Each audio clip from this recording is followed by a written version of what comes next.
Call, please.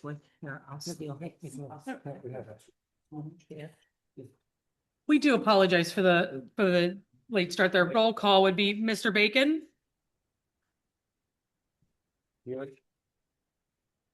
and then Mr. DeCosta is not present. Mr. Lawrence is not present. Miss Lewis. Miss Martin, Present. Mr. Thielacker is not present. Okay, and then President Bioki, Present. he is online. Mayor DeMarco is not present. Mr. Corbel, Present. Mr. Brett, Present. Chief Williams, Present. and myself, Miss Watt. Thank you. We're now moving to public comment. At this time, only residents and taxpayers of the Borough of Forest Hills will be permitted to address council on any issue, whether appearing on today's agenda or not. Speakers will be permitted to speak for a maximum of 5 minutes. Groups of people will be required to designate a spokesperson to represent them, who may speak for a maximum of 10 minutes. Speakers are asked to use the microphone at the speaker stand, clearly state your name and spell it, and state address for the record. If you have any documents to share with council members, you may present them to the borough manager now. The council president will determine how those materials will be distributed and viewed for the meeting. Speakers are reminded that council uses these comment periods as opportunities to gather information and not to respond directly to concerns raised. Information gathered will not be discussed at the meeting, but instead will be referred by the council president to the appropriate committee for review and discussion at the next committee meeting. If it is not a matter for deliberation by a committee, but requires more immediate attention, it will be referred to the borough manager, who will respond by phone and/or email within 5 business days following this meeting. We don't have any invited speakers, do we? We do not have any invited speakers this meeting, but I am experiencing a technical issue with the microphone, so I will note that. But luckily we are close together, so I would just ask that everyone speak up until I can resolve that. Mr. Bacon? I'd just like to suggest maybe we give it a couple minutes to get that settled, I would agree with you. just for sake of preserving. I can restart the microphone system. Whatever you'd like to do.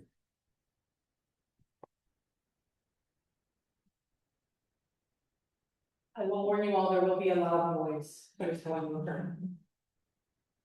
Or not. Usually that's Mayor DeMarco. I don't know why hers always makes that aggressive voice. I don't even think mine's on. It is not, it's meeting that is offline, which is an issue.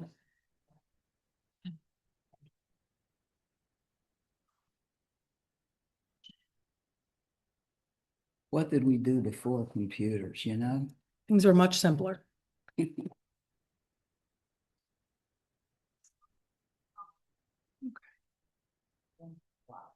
Should just take a minute. This is booting back up. Once this is booted back up, it should be good.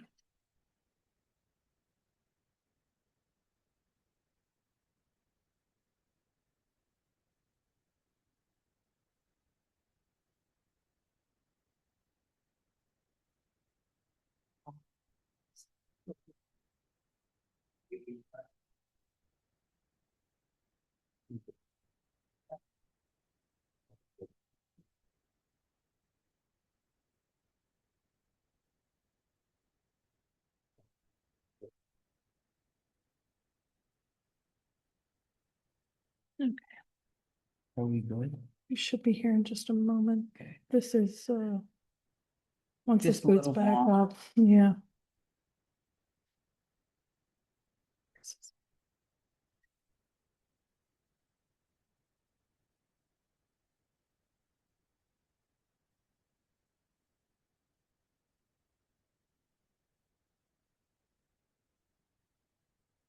I know. Potentially have the one like walk around microphone. Is that We a separate do, but system? I'm not sure if that's, that is not a separate system. Okay. Yeah, this is still showing. Wow.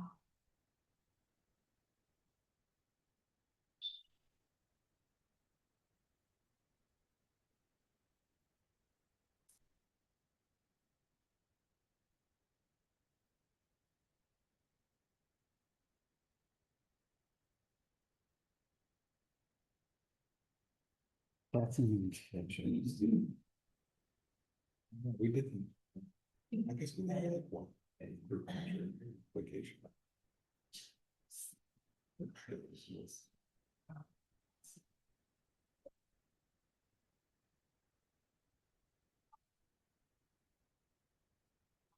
I've seen this.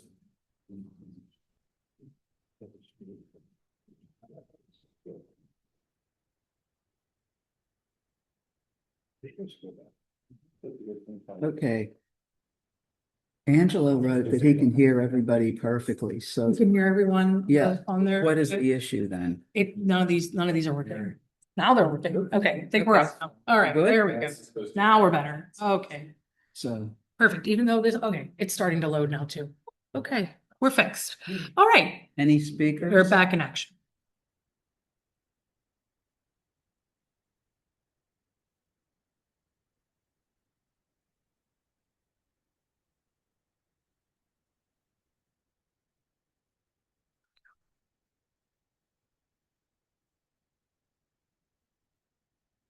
My name is Bill, 140 Tango Drive.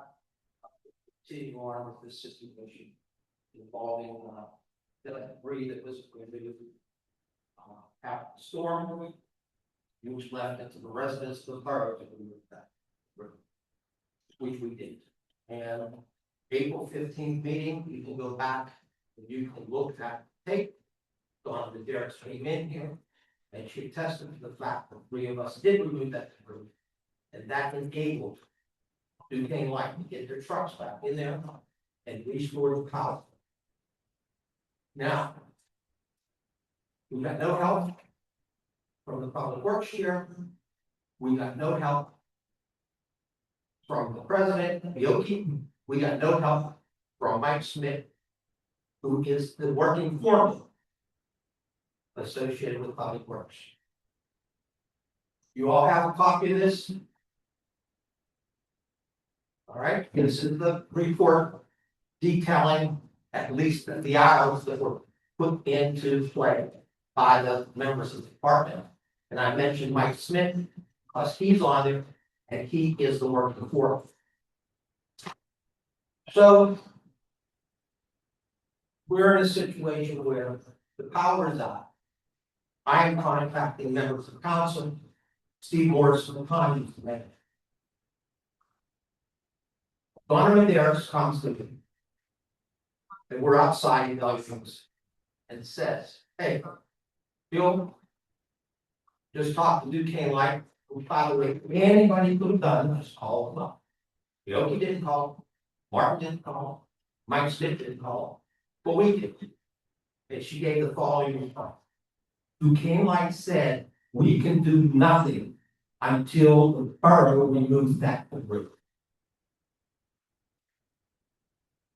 So if anybody called Duquesne Light, which should be a professional and responsible action, when we're calling you and asking for help, Duquesne Light would have told them the same thing. You need to remove that debris. So Donna said, Bill, what can we do? So I said, well, let's start with the public works. So I gave her Martin's number. She called her. And then the result was, well, as far as we can help. Well, what are these guys doing when they're being called?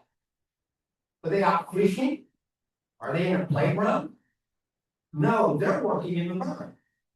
Now, I don't know what else they did, but I can say this to you. They did not come to that intersection of Tanglewood and Wetland when it's clear that we needed immediate help.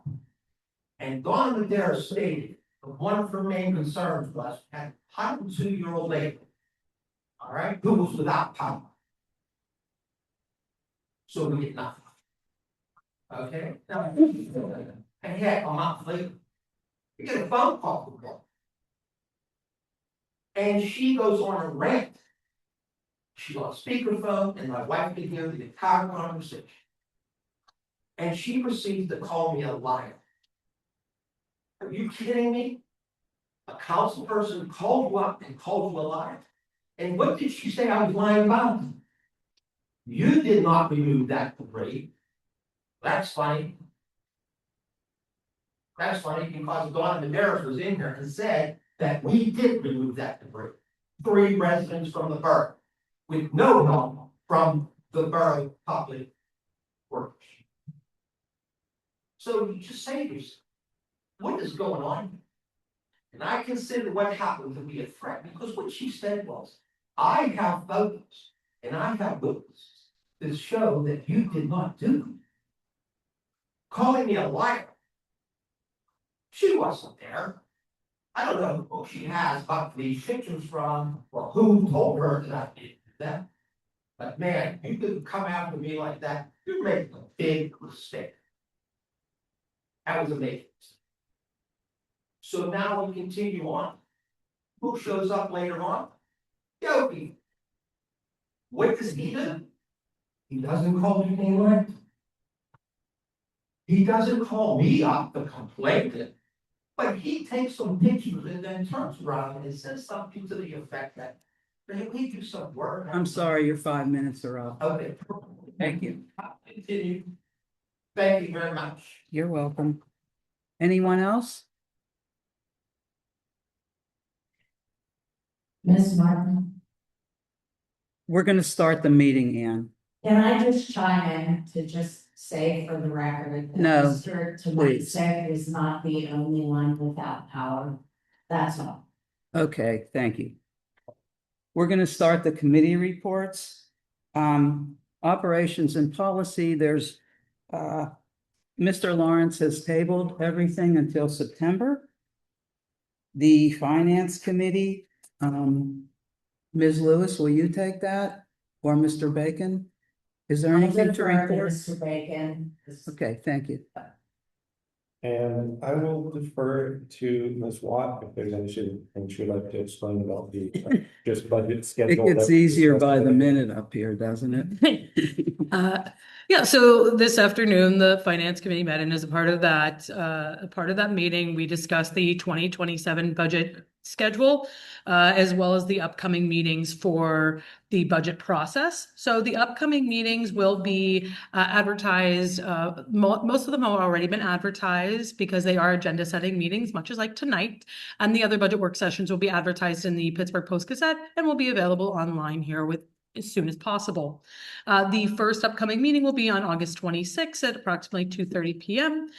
The first budget meeting after that will be on our September 1st agenda setting meeting. And there'll be 6 total meetings at this time with 2 alternative dates if continuations are necessary or additional time is needed. So those will be posted soon, much like the other the other meetings will be posted on the community calendar and communicated through Savvy Citizen, in addition to the Post-Gazette, a formal advertisement. That was a large portion of the discussion.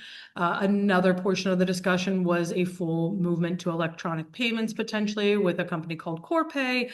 That is a third-party vendor payment system. This would move us out of writing checks and into mostly digital payments. However, this would create operational efficiencies, reduce the opportunity for check washing, and implement an additional internal control with a small staff, which is increasingly important in the municipal field. So that was another part of our discussion. And that was, I think, the 2 largest portions to discuss as part of the finance committee. Thank you, Ms. Watt. Anyone else? Questions? Then we'll move on to borough property. Mr. Bacon? Okay. We have a couple items that go to the set. One of them is we're going to add a motion to approve the proposed change order number 1, contract 26-F1. This is the 2026 public walkway improvements to expend the remaining CFA multimodal transportation fund grant funds in the amount of $70,000. And I think we're somewhat familiar with this, but if we could have a brief recap from Mr. Bright, please. Yes, this is a project that we did and, as it indicates, there was excess funds available. So there's a section of walkway that had not been bid, as well as an area of paving, at the bottom of the, existing project, so, we have that proposed, to be, added in by change order. We've talked to the grant agency, and, they were fine with it, so for your meeting, we'll have an executed change order from contractor from us, and then, if, so inclined, you can approve that at a regular meeting, and it can, be processed. And for those in the audience and keeping track on the maps, this would be for connecting with the park stairways that were refurbished along the Arnold. Yes. Arnold up to Greensburg Pike and other improvements in that area. All right, do we have any concerns towards moving that forward at the business meeting? I have none. Okay. The other option is one that I think warrants some more discussion. This is looking to approve, just add on to the business meeting, approving ordinance number 1128, which is to cease operations at Cliffwood Park. You need to read the full text on this here. Okay. And we did discuss this in the Borough Property Committee. I feel that we need some real discussion with council. I was hoping we could kind of bring that and get the additional members of council's thoughts tonight. As we're missing 3 people, I think that's kind of said, all right, we should try and consider discussion. So I think we should hold off on this if we can, if we need to keep it as an item and then either table it or have extensive discussion at that meeting. I suppose we could. I think my question is kind of for Mr. Corbel, as far as how we would need to re-advertise, et cetera, if we were to do this. And then if we have anyone who'd like to just put forth their thoughts tonight, I think including as well, if you'd like, or whoever, I think we should have some of that discussion, but I don't think this is a method process for such a decision. So I don't believe that we have advertised it yet, as we were waiting for this meeting and there were other ordinances to be discussed and we were going to have a larger public notice. So if it was advertised, which again, I don't believe so, we would have to advertise it again if we were to consider it in October or November, because it would have been after September, because it would have been advertised for the 19th of August. So that's the logistics. So And could potentially be advertised in the same batch as the change of meetings for the budget process. sure. Ms. Lewis? I think, I just let me call out that I feel like there are 2 different decisions. One is to, kind of remove this as a park. And then that's one decision that's kind of all by itself. And then a second decision is then potentially what happens to that property. And I feel like it's important to separate those 2 decisions. Like if this is non-Macwood Park, I feel like that's something we've talked about. That's one piece, but then a second piece is thinking about what that property becomes. And I feel like that's a completely separate discussion that needs more information. Mr. I Bacon? agree fundamentally. Ms. Martin? Well, at our previous borough property meeting, we did have some technical issues and then time ran out. I really think we should discuss this a little further, but you're the chair, so. Yeah, I absolutely agree. I think just we remove the ticking clock of the voting on this next time. We can take our time to figure it out. We separate it into 2 issues. And some of the ideas just for public consumption, and maybe we can get some good feedback and thoughts on this over the next bit of time. Some discussions where it's potential for community garden site.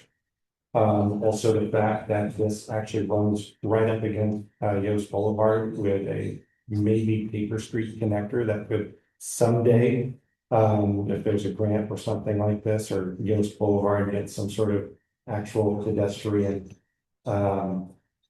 infrastructure of any kind, that could potentially be stairs to connect that neighborhood. It would cut off something like a third of a mile, I think, for them accessing, the shopping center with all these things like that. So I think it's worth taking our time on this, and we'll revisit this in the future. I have one other quick question. Mr. Corbel does as For well. the solicitor, yeah. Go ahead. My question is solely just legally from the perspective of the borough.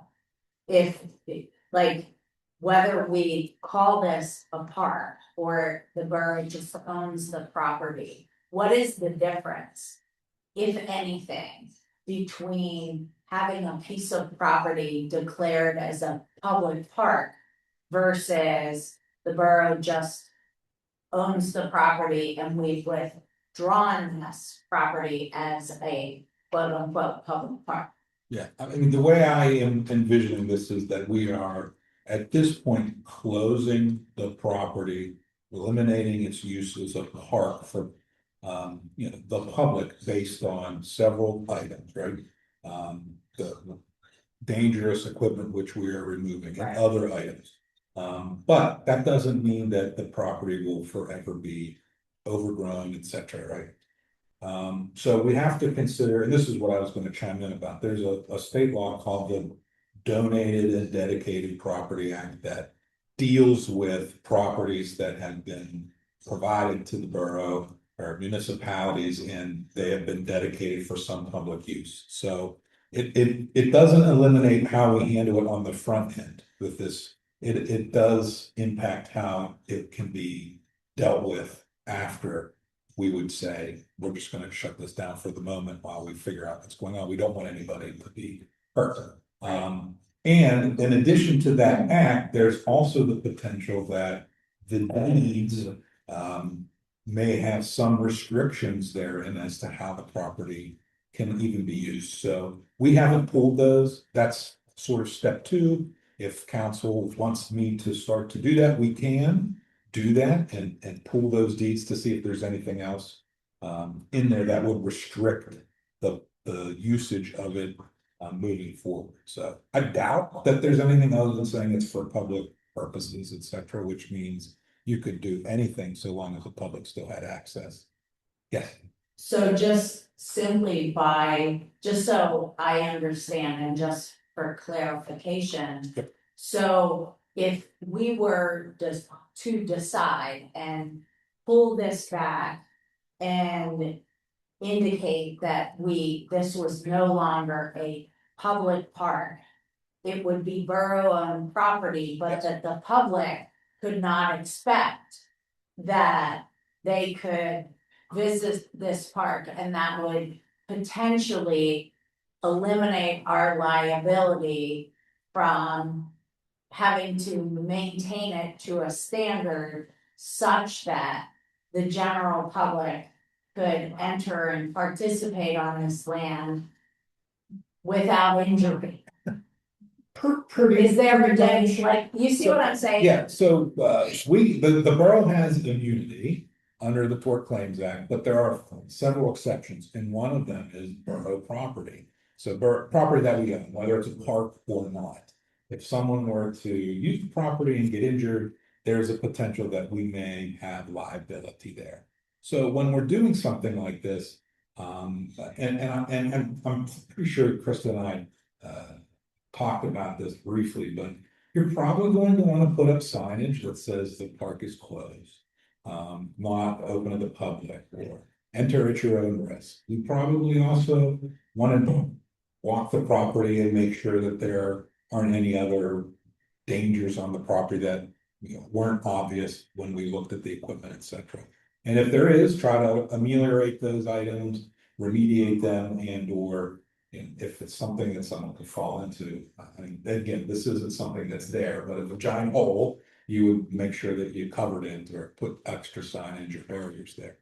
So just doing that and then making sure that the park is closed, don't access, that kind of signage is reasonably placed. You can't just stick it in the main entrance. You'd want to post it on some trees around the property line, et cetera. But I mean, I think that at that point, it doesn't mean you won't get sued, but it does afford the borough several defenses under tort law. If someone would access the property and injure themselves, so. That's where we end up with this in the short run. Thank you. And then in the long run, we'll see what the deeds say. And then you guys will have a better idea where you can go. Great. Thank you. Is that everybody? I felt like there was a law school exam. Yeah. Did he I pass? don't know. Okay. Maybe we gotta make sure you still qualify. All right, the only other item under borough property is just an update. We did have our committee meeting as a public meeting this month. I believe we were the first one testing out the temporary policy regarding that.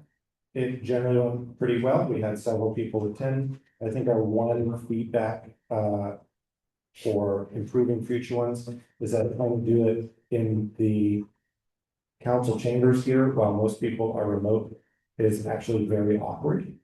And next time, I think we will schedule that pretty small conference room up there, the main atrium.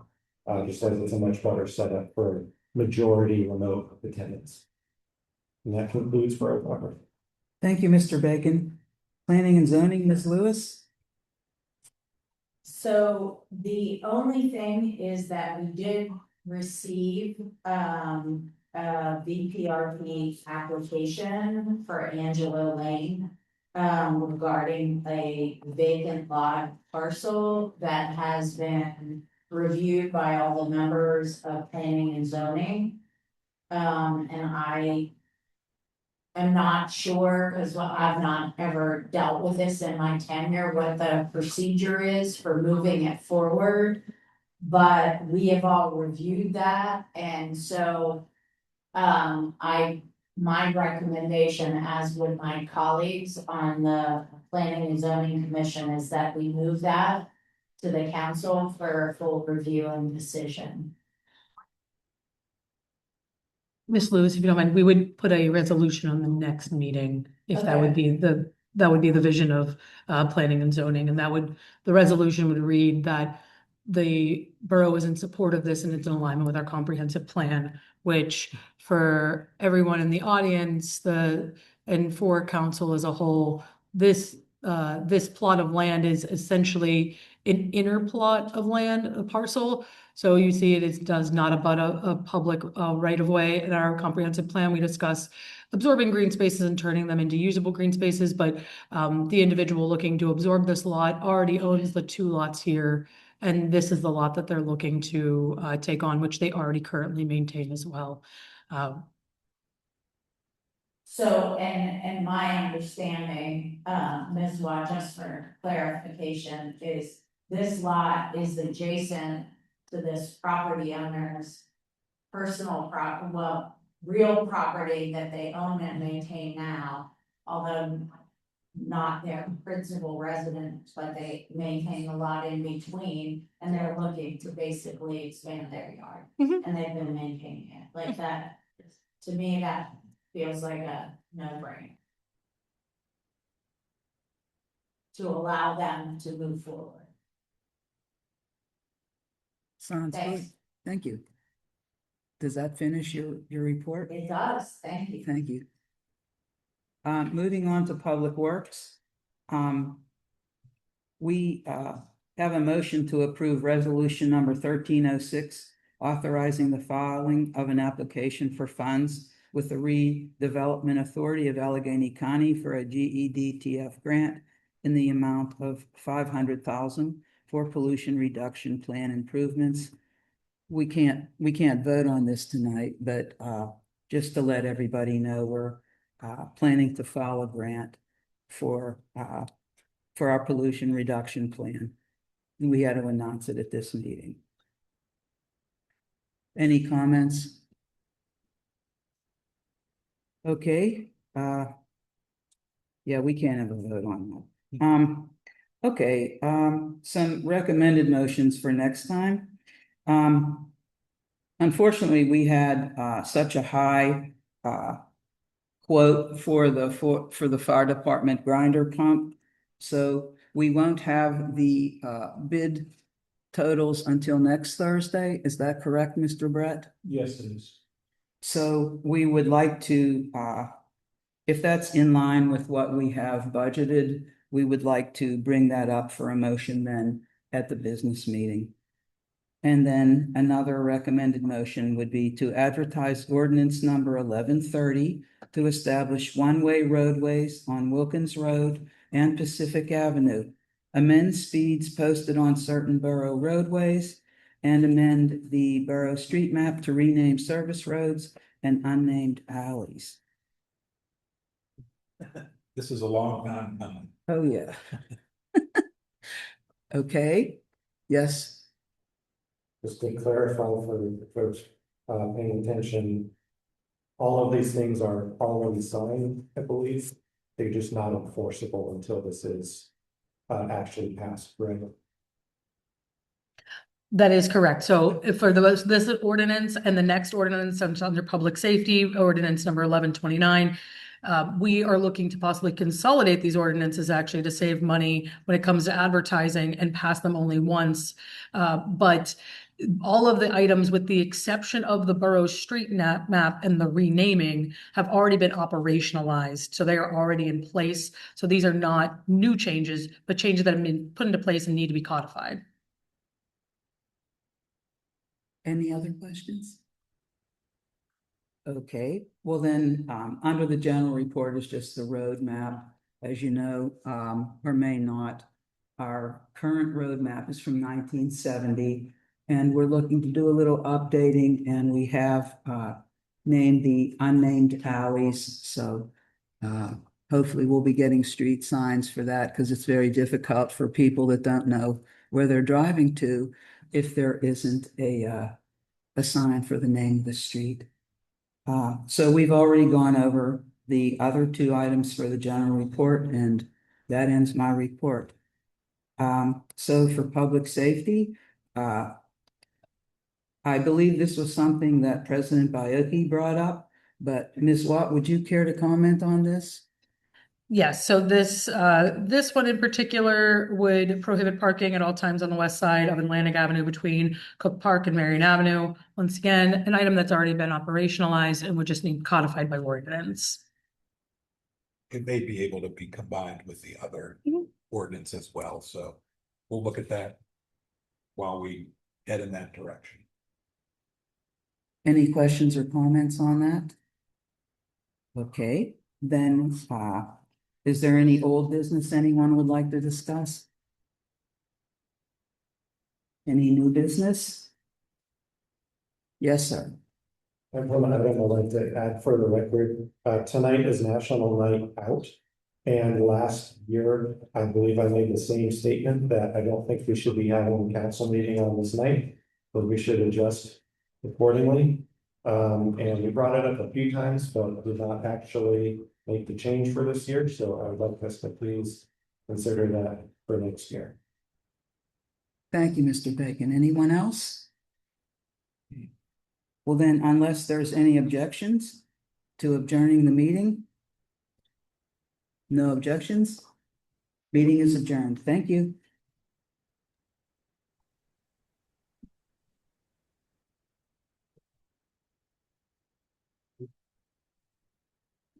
Last night would have been purpose.